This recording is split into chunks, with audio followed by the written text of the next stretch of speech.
Talk a little bit about what the Gates Foundation is doing. First of all, how much information you're getting, where you're getting that information, because I get the feeling you probably know more than just about any place else. You've agreed that you're going to spend more than $100 million on this. Where is that money being spent? What do you think is most hopeful in what might help us in this situation?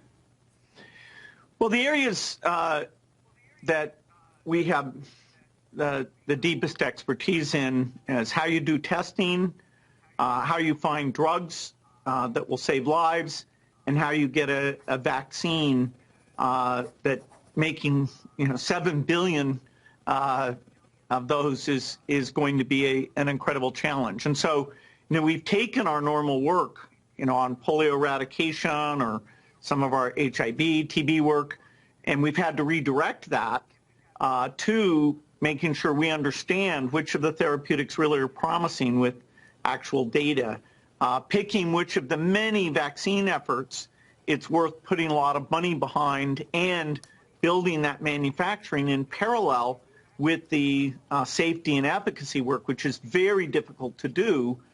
Probably will take about 18 months before we can get to a significant level. So therapeutics could come a lot sooner. Things like manufactured antibodies or using the blood of recovered patients in order to help treat people who are just getting sick. Those, there's enough of them that in aggregate, I'd say it's very likely we'll have those interventions in the 4 to 6 month time frame.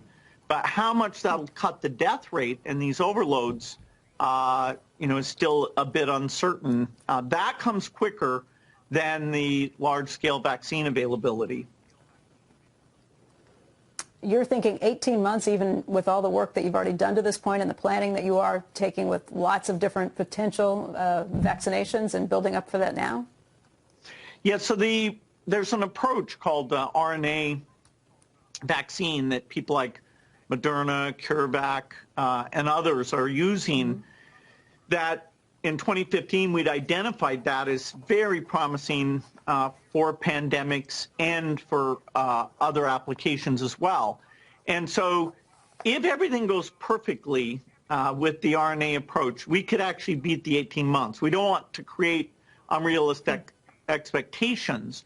The efficacy of vaccines in older people is always a huge challenge. It turns out the flu vaccine isn't that effective in elderly people. Most of the benefit comes from younger people not spreading it because they're vaccinated, and that benefits on a community basis the elderly.